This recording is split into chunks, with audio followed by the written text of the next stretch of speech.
Hey everybody, what's up? It's Chase. Welcome to another episode of the Chase Jarvis Live Show here on Creative Live. An amazing guest. You know, this is a show where I bring guests on to unpack their brain with the goal of helping you live your dreams. Today's guest is Erin Meyer. I first got to know Erin's work when she wrote an amazing book called The Culture Map. And she's got a new book out where she looks at high performance culture inside of companies. And you can apply this to your very own life. Her work has appeared in Harvard Business Review, New York Times. Again, that book, The Culture Map, is so impactful for me in helping connect a bunch of dots. She was selected as the Thinkers 50, one of the 50 most influential business thinkers in the world. She is a professor at INSEAD, so smart, thoughtful, and this idea of getting inside, for example, where she goes deep into Netflix culture, which if any company has set a new paradigm, invented itself and reinvented itself, Netflix defines it. So I'm going to get out of the way and introduce you here to Erin Meyer. Let's get into the show.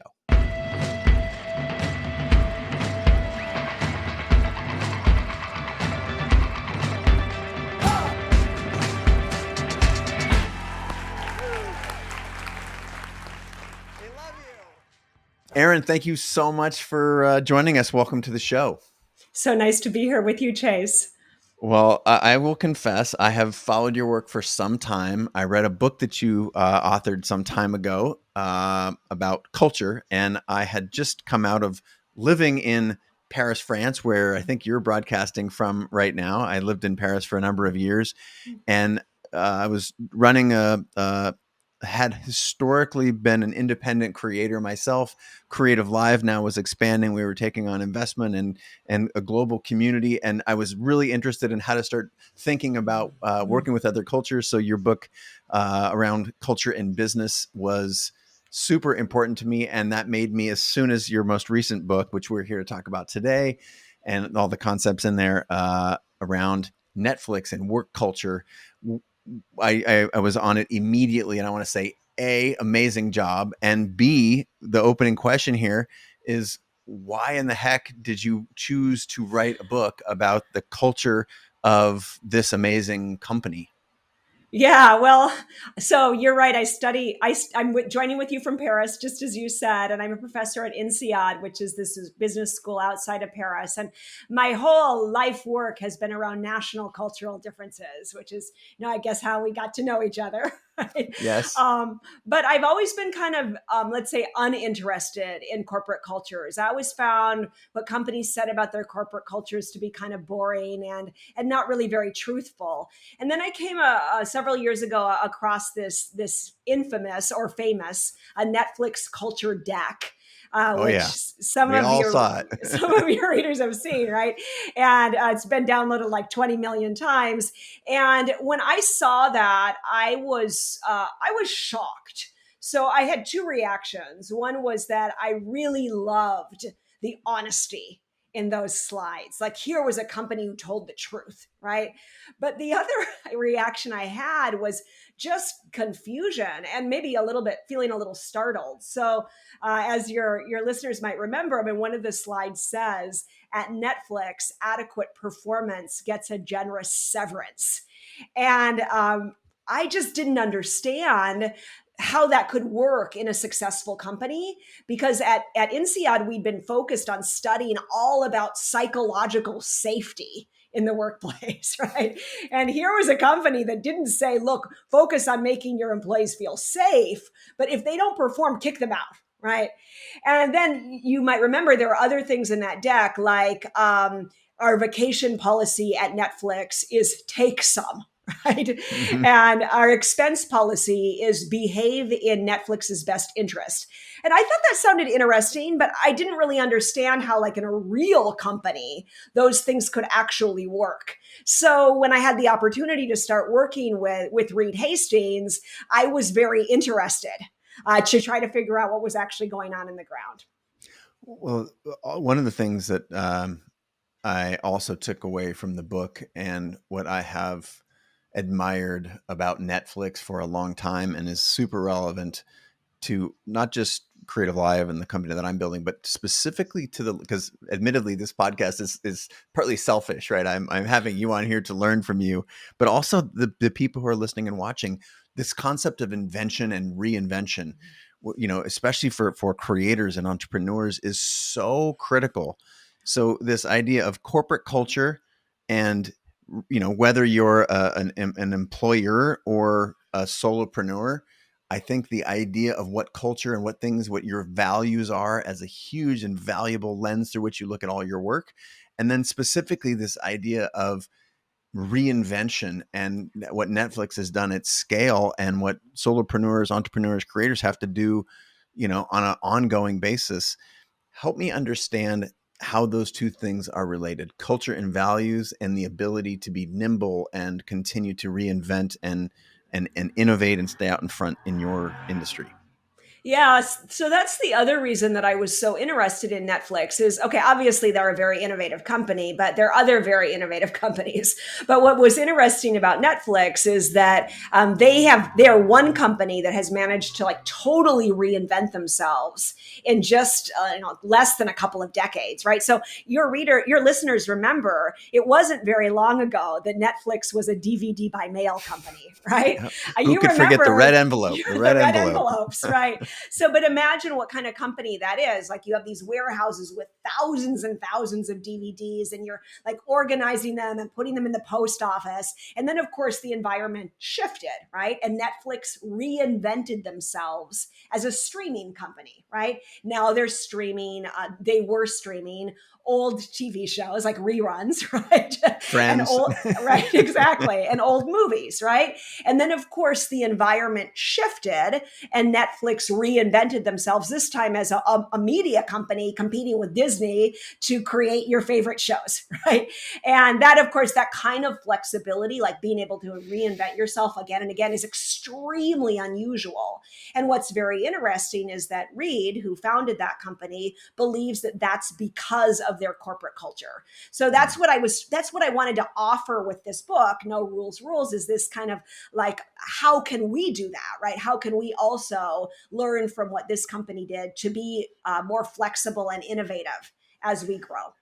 Yeah, this idea of no rules rules is, I mean, obviously the title of the book, which if you haven't read it, if you're one of the handful of people who's listening or watching and haven't, this is super, it's I would call it a critical and important read if you want to have a values driven life and or business yourself, and have the benefits of that in being able, as Erin just said, to invent and reinvent. So personal plug for the book, check it. It's in the background there behind Erin, if you are watching, and if you're listening, it's as red as the Netflix envelope. It's unmissable.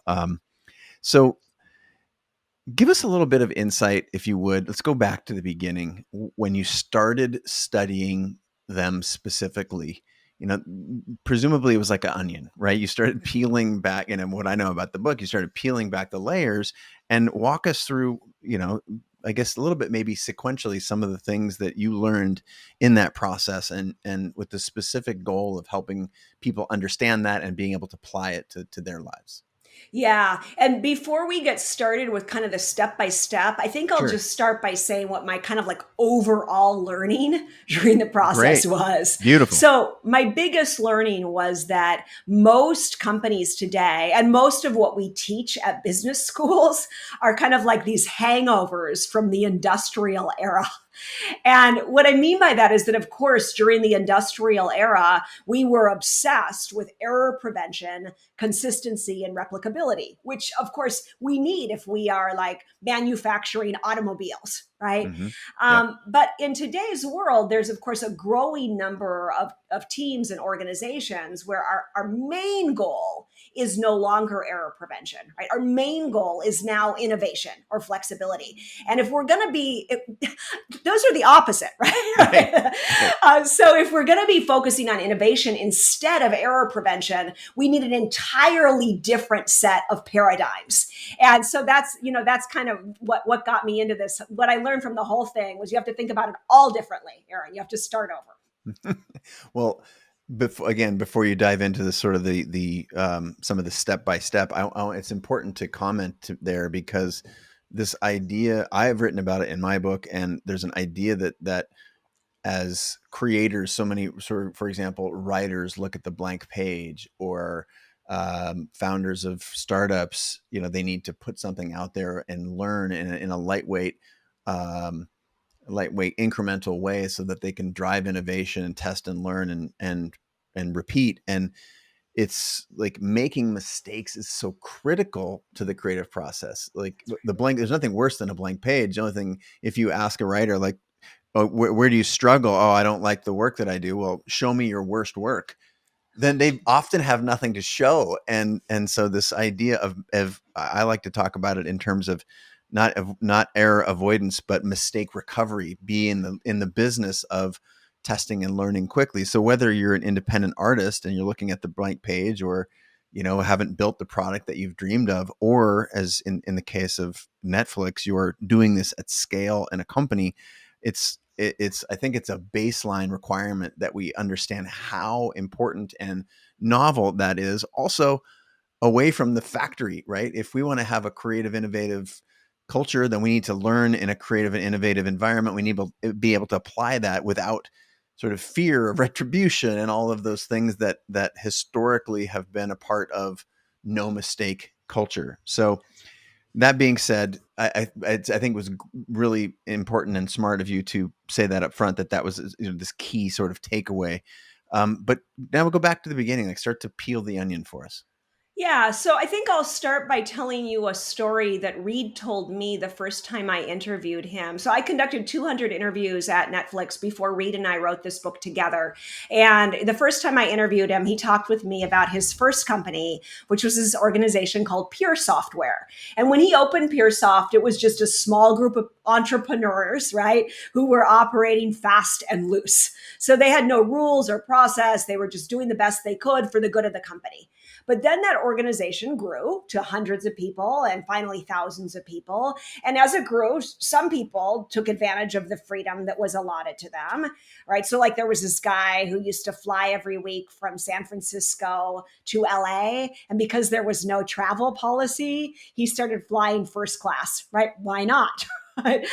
There was a woman named Charlotte who used to bring her dog to work every day because there were no rules against it. And the dog chewed a big hole in the carpet. And Reed and HR, they responded to this, let's say, bad behavior by putting in place like rules and process telling people what they could and couldn't do. Right. But then something else happened, which is that the really kind of mavericky creative employees, they left the company because they wanted to work in places that were more entrepreneurial, right? That they could like run free. And the company stopped innovating. And then the people who were really good at following the rules and process, they were promoted into senior management roles. Then the environment shifted from C++ to Java, but those people at the top were not the most flexible, and the company was unable to adapt, and Reed had to sell the company. So when he opened up Netflix, he had these kind of big lessons, which was, freedom, employee freedom breeds innovation, right? And process kills flexibility. And those were the two kind of like big ideas that were underpinning the culture that he developed at Netflix. Mm.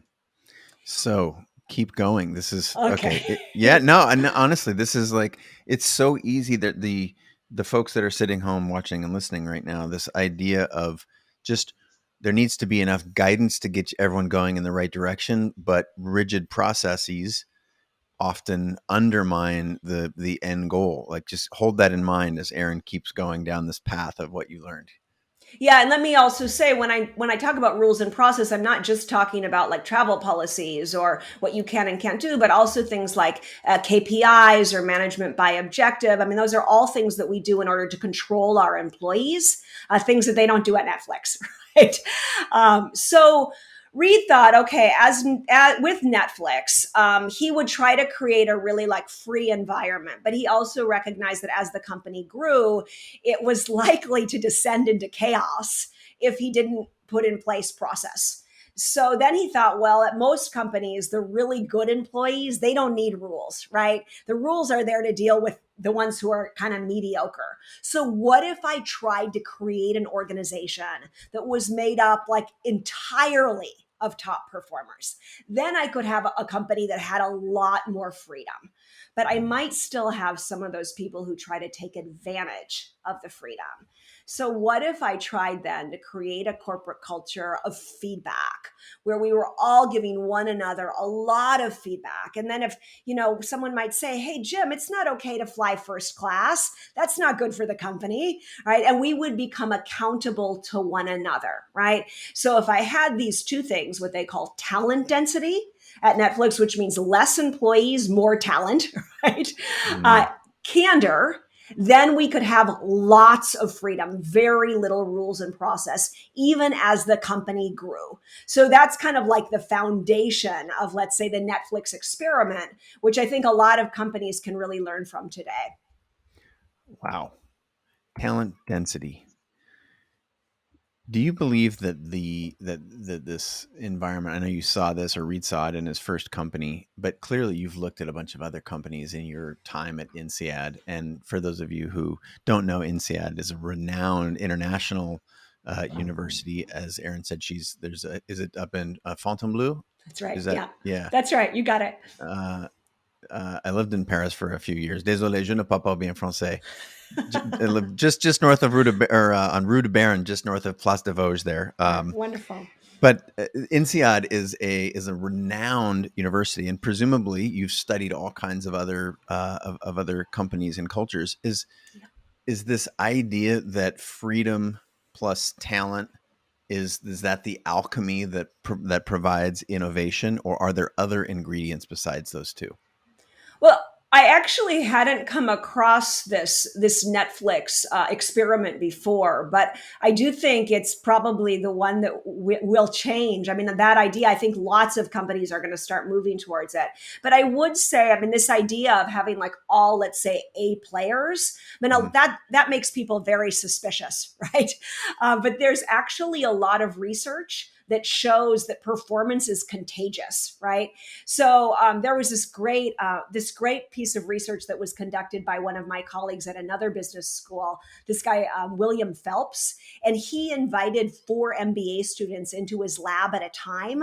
He gave them a 45-minute task, and he rewarded them financially based on how well they performed. And unbeknownst to them, on 50% of the groups, there was an interloper. So the interloper was this actor named Nick, and he had been hired to act just like a regular MBA student, but to do some things that were a little bit undesirable. Like sometimes he would act a little bored, like put his feet up on the desk or text his mom, right? Sometimes he would act a little jerky, like he might say things like, "Have you ever even attended a business school class before?" And what's really interesting is that you see in study after study, Phelps proved that the teams that had Nick on them performed at a 45% worse rate, even when the other 3 MBA students were like top of their class. And more interesting than that is that you can see that during these 45 minutes, the other MBA students, they start to act like Nick does, right? So like when he's acting bored, they start acting bored also. There's one videotape where you can see he's acting kind of bored, and one of the other MBA students puts her heads down on the desk and says, "When is this going to be over?" Right? And when he acts jerky, they start acting jerky too, not just to him, but to one another. Right. Huh. So I think most managers think an individual performance problem is an individual problem, right? Like that's between him and me, the manager. But actually, we know from a lot of research that an individual performance problem is not an individual problem. It's a systemic problem, which impacts the entire team and organization. So I think that that's why, I mean, of course, they say these edgy, provocative things at Netflix, like adequate performance gets a generous severance. But when you get rid of all of the fritzes and you move out all of those like lovable but ineffective or not so effective people, then you really find that the energy and enthusiasm spirals up. So that's where that talent density really gives this power punch that we're seeing at Netflix. Taken both from a company standing out in a marketplace and an individual standing out in their field, this idea of going against the grain is always, the phrase that I use is you can't stand out and fit in at the same time. And Yeah. I'm I'm curious to what degree this idea of excellence and counterculture or counterintuitiveness. I don't know what the right word is there. Um, did you see a relationship between those two things? I guess one is probably necessary but not sufficient. I don't know, but help me relate those two things, because you go back to the beginning of our conversation. You said one thing that caught your eye was how different this was relative to their peers. And I remember when I said, well, I wanted to build Creative Live and have, millions of students around the world learning, creativity, entrepreneurship, innovation from the world's best. And people thought it was nuts. And there's a little bit of greatness in nuts. So Right. is there a relationship between, like, point one, is there a relationship between them? And then I've got a follow-up question. Okay. So, what I believe is that most companies, when they think about their corporate culture, they focus on absolute positives, like we value integrity or we value respect, right? That idea of saying you value respect, I think that's hysterical because, like, what did they do? Did they get together as top leaders and say, should we value respect or disrespect? Right? Yeah. And then they decided, oh, we'll value respect, right? I mean, those words, there's no good, credible option to those words. So when we say that those are our values, it doesn't really help our employees make the tough decisions on the ground.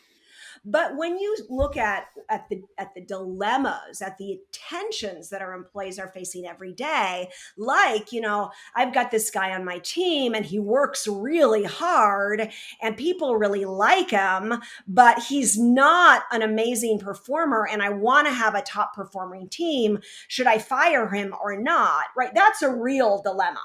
And the dilemma there is between high performance and security, right? Do you want a culture of high performance or a culture of family, of security, right? So I think that that's where things get quite meaty with culture, is that we really start thinking about what are those dilemmas, and then we dare to tell our employees, you know what? Here we value high performance over security. Right. And that's when people actually start taking your instructions, right? Well, again, just apply that to the individual or to the any solopreneurs or artists out there. Like, do you value security? And ultimately, what that tends to, like, drag into mediocrity over risk taking. When you put this book out, ostensibly you're taking a risk because presumably it was very different than everything that your colleagues at INSEAD were writing about. And this concept of standing out and taking risks, what is it, on the other side of comfort and security is where all the best stuff is in life. Do you feel like this is a universal, or is this isolated to Netflix and the culture you discovered, or can people apply this to their own life? Am I making a unfair leap? No, I think you're right. I think that, of course, the things that we're talking about today, they are very challenging. But sometimes it's the more challenging things to do that are even against human nature Mhm. that will actually bring the rewards. And I think that actually firing employees that you like, I mean, that you have like a affection for, and we do have affection for our employees, right? Even the Yeah. ones who are not top performers, we love them, right? But we have to be clear about our corporate culture to get people to do things that they wouldn't do otherwise. So I think actually that's quite interesting, because you can say you value high performance, but if you don't kind of push your managers to take the tough decisions, then you're not going to find it actually taking place. So at Netflix, they have this mechanism that they call the keeper test, which sounds quite ominous.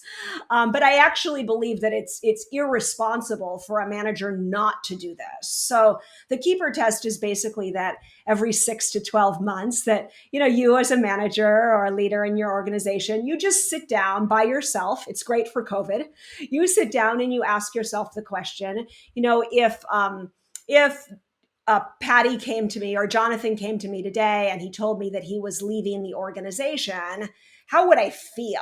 Right? If he said, boss, look, I quit, right? Would I be devastated?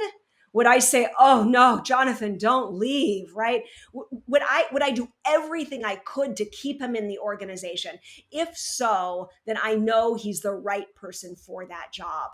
But would I feel a little bit relieved? Would I think, "Oh, good, now I don't have to deal with that issue anymore?" Or would I feel a little bit excited just thinking about who's out on the market that I could get for that job?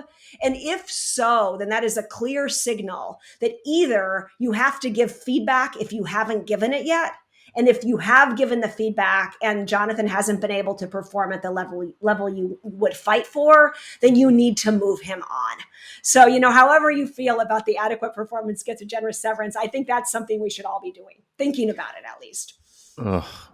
It's when these hard truths get like, but that's real value. That's part of the people often, there are personality types and whether your culture, like you talk about the difference between French culture and US culture and work that I experienced directly living there. There's so many differences, but when you think about what you like, those are the most important conversations to have, sometimes even with ourselves, right? We can have them as managers or bosses, but that's the talk that we often need for ourselves. So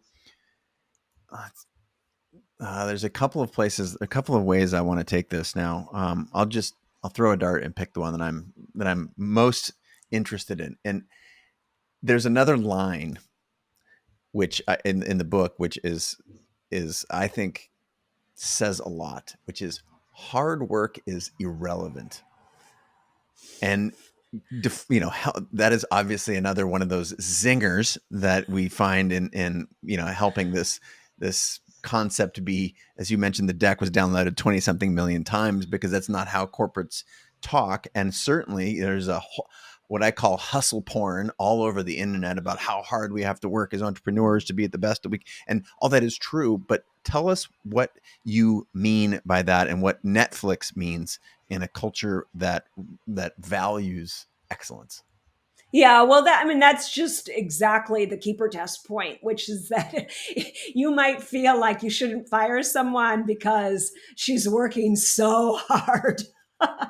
And you might feel like, how can I fire her? But I think that's when it really comes to this image. And one thing I think is very helpful at Netflix, which I think is helpful for many like newer, let's say, non-industrial era companies, is that a company is not a family. Like if you want to be like an innovative, flexible company, then don't think about your organization as a family. Think about your organization as a professional sports team.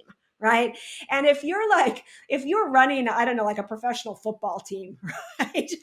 And Larry is such a nice wide receiver. No, said no one ever. Or he works really hard. So even though he's not out there getting the scores that or doing the work we need, having the results we need him to, we're just going to keep him on the team, right? Yeah. No, of course not. Of course not. And that doesn't mean that we're cruel. It doesn't mean that we're not trying to create an environment of collaboration and camaraderie. Of course we are. But we also know that our job as the leader is to make sure that we always have the right person in every spot. And that's what we do, not for ourselves, but for the team, right? Because everyone on that team only wants to play with the best, right? So it's just a little bit of a paradigm shift. Yeah, no, but it's so true. And then there's a little, I don't know if irony is the right word, but it's curious that as I think of the highest performing teams within our company culture that I've played on, or like this, people end up bonding and connecting around high performance as that is a shared mutual respect. Those are shared values. And I think of where you got a really nice person who's maybe, they're working their butts off, but it's not cutting the mustard and others know it. And then that's sort of like an A player sitting next to a C player, as you said in the experiment with Nick, like starts to go, well, maybe, I'm going to, take a nap under my desk or something. So I've personally observed that. And I think for anyone who's ever, I think we all have probably at this point, if you're listening to this, been a part of some team. And I encourage you to ask yourself, is this true? And this keeps coming back to me as a leader in our organization and someone who's fascinated by by these concepts that you've written very, very eloquently about. So these, are there any other zingers that, I mean, we've talked about the one, adequate performance gets a nice severance and hard work is irrelevant. Are there any other zingers that you feel like always get people's attention? And again, I like these because they are counterintuitive, and those tend to be things that have helped me the most in my journey. Well, I think we should move on now to talking about candor. I mean, a lot of organizations are kind of newly obsessed with candor. That seems to be the new trend, that we're all talking about feedback.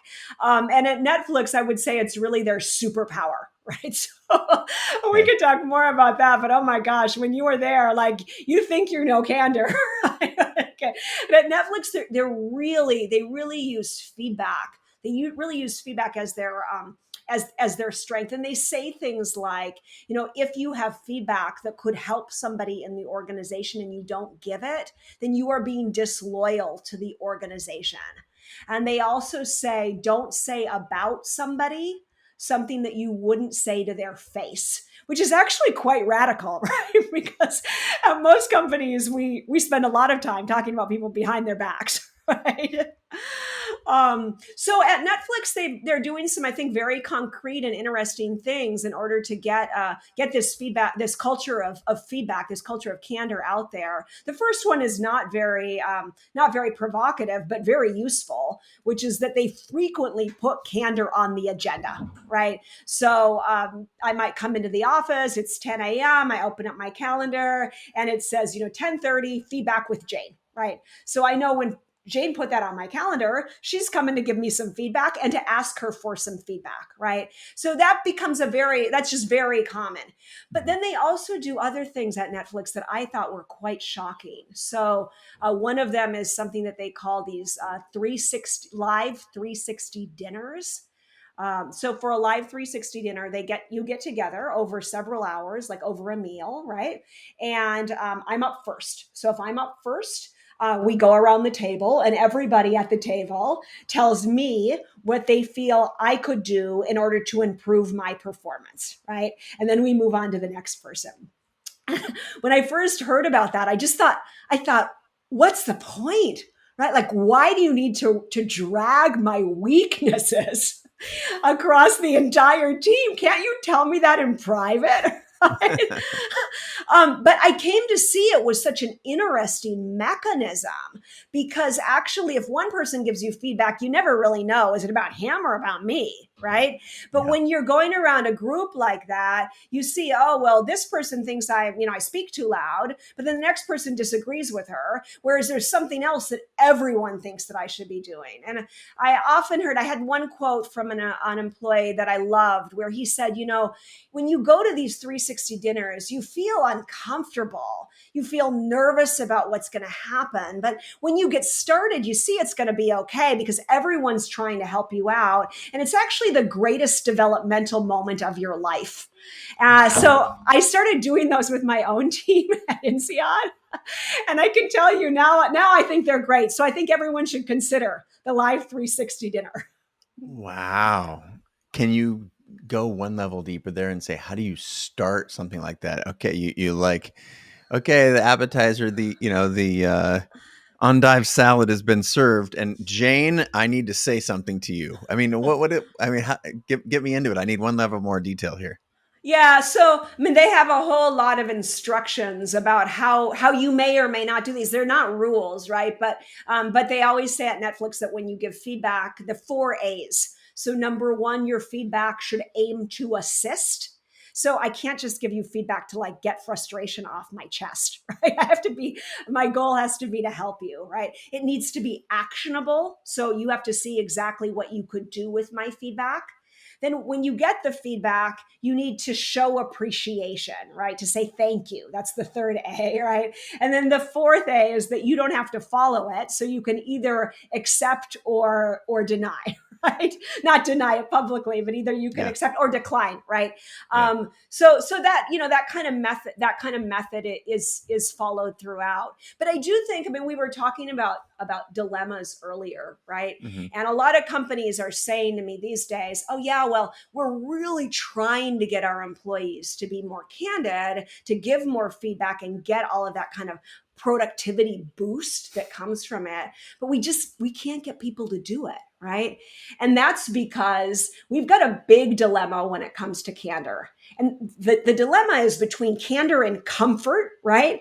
And we actually have a dilemma in our brain, which is between the frontal cortex and the amygdala. So the frontal cortex, that's the logical part of your brain. That part of your brain loves feedback. You could give me some right now, Chase, in front of everybody. Right? And I would think, oh, good, now that'll help me. Right? But the amygdala, that's your fear center, the most primitive part of your brain. The amygdala hates criticism because it feels a worry that you will be rejected from the group, right? So if you give me negative feedback, then especially in front of others, my amygdala starts sending off an alarm, right? You're in danger. And that's why we all worry about giving feedback. I don't want to give you feedback, Chase, because if I tell you something that I think you didn't do well, your amygdala might start screaming, and then you're going to go into fight or flight, right? You're going to deny it, or you're not going to want to talk to me anymore. Right? So we really have to get these mechanisms going and not just talk about candor, but really show people how to do it. It's would you liken it to a muscle? Like the more you use it, the stronger you get, the more resilient. Is that how you think about it, or is there a different way? Well, I think that's true. And I think that also once you get the culture of it going, people start to just get used to it. I mean, I had these things that happened to me when I was there, and I'm not even an employee, right? There was this Hey, welcome one. to the party. Sit down. Let me punch you in the neck for a little while here. There's this example from the first time. It was way before I started working on the book. The first time I worked with him, I gave a presentation about national cultural differences in Cuba for their leadership team, and I was in the stage in front of, I don't know, 500 or 600 people, and I'm always kind of in this like nervous mode when I'm giving big keynotes. So my heart's kind of pounding. I'm kind of excited, and I came down from the stage when I gave the small groups in the audience something to talk about. And as I was walking around, there was one woman in the group who was speaking really animatedly. And she saw me and she beckoned me over. And she said, Erin, I want to tell you, the way you're facilitating the discussion from stage, it's really undermining your point because you're talking about cultural diversity, but then you're taking volunteers and only the Americans are volunteering. I'm really concerned that this is going to ruin your presentation if you don't find a way to do it differently, right? Never Wow. before had someone given me critical feedback right in the middle of a keynote, right in front of other participants, right? So my amygdala started screaming, right? And then my frontal cortex said, "She is right, Erin. You have 3 minutes. Find another method." And I did. And when I came back on stage, I facilitated differently, and it saved my presentation. So I just think it's such a great example of the things we don't do in most organizations. But if we do them and the culture encourages it, it really helps everybody a lot. Apply this to, well, I'll share that one of my favorite business books is a book by Ben Horowitz, who I see blurbed your book. And it's called The Hard Thing About Hard Things. And as I came back to lead the company after some time away, it was a lot of rebuilding, and I wanted to shift a few things. And the stuff you hear is in most business books. And I will say this is also an extremely refreshing aspect in your book. These counterintuitive things is books say, if you start out with perfect thing A and then you go to perfect thing B and C and D, then you're not going to have any problems. This is how to do it. This is the roadmap. And what your book and book like Ben's, The Hard Thing About Hard Things, is, chapters of the book were titled How to Fire Your Best Friend. What happens if you run out of money? How do you talk to an investor that doesn't like you? What happens if you're, like all of these things? And so I use this example as it's where the hardest stuff is that all the best or most valuable work can be done. And my question, if that's a statement that you can either adopt it or shoot it down, but if we assume that just for a moment, would you say that that is a cornerstone to your work? Is it central to your work, or is it something that is a nice to have but is not a main point? Oh, I think it's just absolutely critical. And I love that book. I love Ben Horowitz's book also, because it's really practically how to get through these tough moments. And I Yeah. think it's a great thing to bring up right now, because now we talked about a couple of the hard things, right? We talked about talent density. So about how to fire your best friend, if you like, right? Yeah. How to use the keeper test to make sure that you've got the best people on your team. So that's hard. We talked about developing a culture of candor where people really give a lot of candid feedback to one another. Okay, that's hard, right? But now the thing is, once you get the talent density and you get the candor, now you can move on to the best part, which is to give your employees lots of freedom, right? I mean, if you've got the best employees and a lot of candor going on, now you can lead with context, not control. So that's what they do at Netflix, and they've got this great image, which is that at most companies, decision making is like a pyramid. Right. So with a pyramid, of course, you've got the CEO at the top. He's the chief decision maker, and the lower level people at the bottom. And the level people can make inexpensive, unimportant decisions. But for anything important, it has to get pushed up the pyramid. Right. Mhm. But the image at Netflix is that leadership is like a tree, and with the tree, you've got the CEO who's down there in the dirt. The CEO is down there at the roots of the tree, and she's setting the context for the organization. This is our North Star. This is the direction we're running. These are the things we need to keep in mind as we're moving forward. And then you've got the senior leaders who are at the lowest trunks, who are setting more context for their departments. But the real decision makers are the lower level managers who are kind of out there at the small branches and the leaves of the trees. And those are the people who are making multi-million-dollar decisions, taking into account everything all the context that's been set for them. So I really believe that that's kind of like the image of leadership for the future, because of course, with a pyramid, we can only grow so fast, right? Because we've got that CEO who's the bottleneck. But with a tree, we can see what Netflix has done, right? Which is like grow at this crazy speed because the decision makers are dispersed. I love it. This makes me want you talking about like the process inside of Netflix. And if you map that onto what I think creativity is, and what we teach at our company internally, and what I think the platform stands for, is this idea of, constant innovation, lightweight. I'm wondering if we can take a second away from macro and Netflix and talk about your personal work, the process that you go through as a writer, as a researcher, as a professor, gathering information, obviously all kinds of information. Just we talked about interviewing 200 people. What was your creative process in creating this book? Yeah, well, this book was a lot harder to write than my first book, The Culture Map, because the Culture Map book, I'd been teaching that information for decades, and I already had like all of my examples when I sat down to write. So that was still challenging, but it was my first book. I was trying to figure out how to do it. But this book was more challenging because I was trying to kind of put together the structure as I was going through the interviews. So what was helpful was that people were really candid with me. And so there we saw the candor come out, right? I mean, I did these 200 interviews and people told me everything. But then I had to kind of figure out, okay, what's the culture and what's the individual? And yeah, I would say, let's just say it was a mess.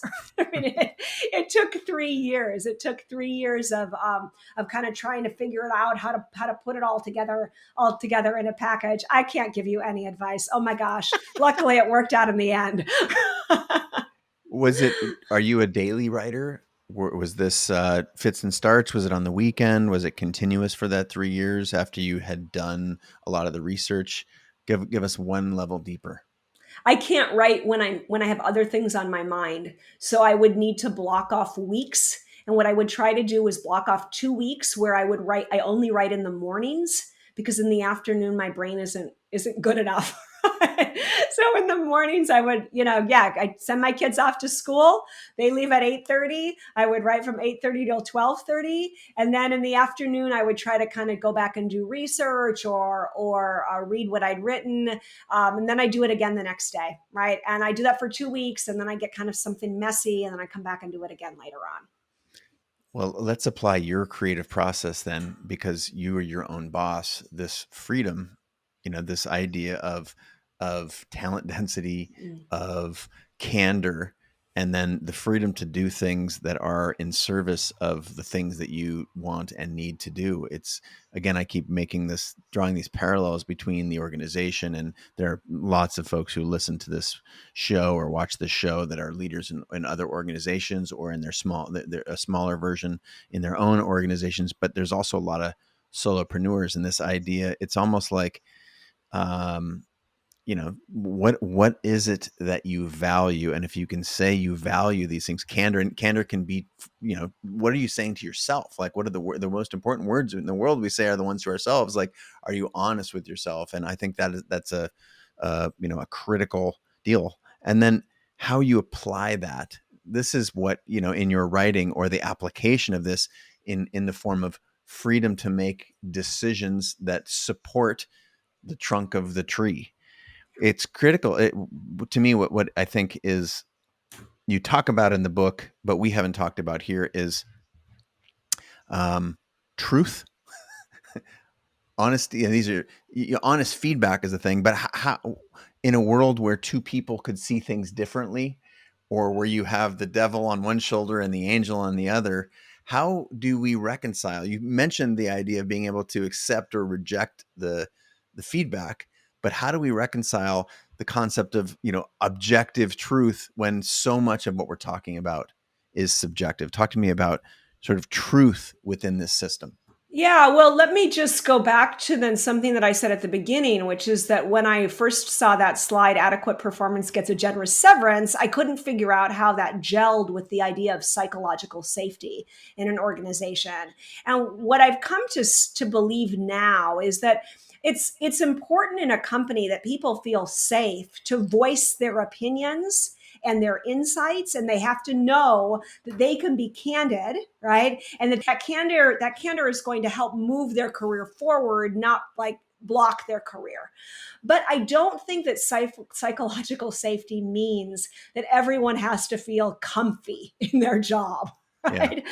Right. So, I mean, you were asking me about my own process, and I did find that as I was writing this book, it was kind of mimicking the types of experiences that Netflix employees have, which is that I had this huge opportunity to do something great, right? An opportunity I would never have again. And that's how Netflix employees feel. They're given huge amounts of freedom to make big decisions without needing to get approval from anybody. Right. And how does that make me feel? Well, I feel exhilarated. I feel adrenaline. Do I feel comfortable? Well, Yeah. not really. Right? And often I would like wake up in the middle of the night and think, oh gosh, I have to go write that down, right? Because I was so like kind of driven by adrenaline. And maybe you could even say like fear. And that was one thing that came up a lot was like, do Netflix employees feel afraid? Well, I think whenever we're given huge opportunities to do big things, there is an element of feeling afraid that you're not going to be able to do it for yourself. right? But I think that's okay, right? Like sometimes we're scared, and that's okay, right? That's part of the truth. Yeah, the other yeah, that it goes back to this idea that that's where all the best stuff in life is, if you can get through the discomfort enough to look under the hood or under the bed or where under the wherever you might have tucked the things that are scariest. If you can look into your amygdala, um, that that's where all of the best stuff in life is. That's right. Um, Again, I want to give a personal plug, and then the book is extraordinary. Congratulations again. And if you didn't catch it the first couple times I've mentioned it, it's called No Rules Rules: Netflix and the Culture of Reinvention, co-authored with Reed Hastings, the co-founder of the company. Is there anything that you feel like we haven't talked about? I feel like I understand the arc, because I've studied your work and this book and this as a leadership idea. But I want to make sure that people who have been watching and listening, make sure that they walk away with everything that you've wanted to share with them today. Yeah, so I think I'll just spend one more moment on talking about freedom, right? Because I think we were maybe a little bit theoretical there. But like at most, I'm just going to give you a list of the kinds of processes and rules that they have at most companies that they don't have at Netflix. And I actually think we can consider, do we really need those things, right? Mm-hmm. So Great. at Netflix, there's as we said, no vacation policy, no travel policy, no expense policy. So low level employees decide for themselves. Their maternity and paternity policy is act in or do what's best for you and your baby. Okay. Now, those are symbols of freedom. They're not, I mean, those aren't the important ones. Those are just, okay, we show our employees with symbols that we trust them to behave like adults. And in return, they behave like adults, right? So we Mm-hmm. give them freedom and then they behave responsibly, right? The cycle of freedom and responsibility. In addition, at Netflix, as I started to say earlier, they have no KPIs, no management by objective, and no annual bonuses. So these are all methods that we use at most companies to give our employees a little bit of freedom, but also kind of keep our hands firmly on their shoulder, right? But if we really have the best employees, maybe we can let go of their shoulder and we can give them the freedom, to like run in the direction they think is best. And then, of course, there is no decision approvals, and that's really the big one, right? That's where we come back to the pyramid and the tree, where the lower level managers are making all the big decisions. And I'm just going to end with one last example. So there was one of my favorite examples while I was doing the interviews was from this guy named Adam Del Deo, who does the documentary. He's the documentary guy, and he talked about watching this documentary Icarus at Oh yeah. Sundance. Oh yeah. And he bid, I think it was 3 million for it, but he found out he was going to have to bid a lot more to get it. And apparently, documentaries didn't go for more than that at the time, so he didn't know what he should do. He ran into Ted Sarandos, who's now the co-CEO of Netflix, the top of content, and he said to Ted, here's the deal. I bid 3 million. What do you think I should do? Right? And Ted said to him, well, he said, is it the one? And, Adam was like, well, I don't know. I don't know. I mean, is it your one, Ted? Right? And Ted said, well, look, I'm not going to make that decision for you, right? You're the doc guy. I pay you to make those decisions. But the question that you need to ask yourself is it the one, right? Is this going to be a super size me type of documentary? Is this going to be like an Oscar winner? If so, you should bid whatever you need in order to get the movie. But if it's not the one, don't pay more than 3 million, right? And then he left. And I just thought that was such a great example of leading with context, not control. Adam is the decision maker, not Ted. But Ted is there to set the context so his employees make decisions for the benefit of the company. And of course, as you may know, Icarus then won Best Documentary at the Oscars. So great satisfactory ending. This idea of context, if that's the story that you wanted to wrap with, I want to wrap my questions with you with this idea of context. To me, it's everything. Like helping people know what we talk about is, it's not just here's the decision from your boss or your manager or your peer. It's the why I think this is the right decision. And did you find that in the research was critical to this culture? And if not, what was more important? If so, like expand on why it is so critical. Yeah, so at Netflix, they say, but here's your last zinger. They say, don't seek to please your boss, seek to do what's best for the company.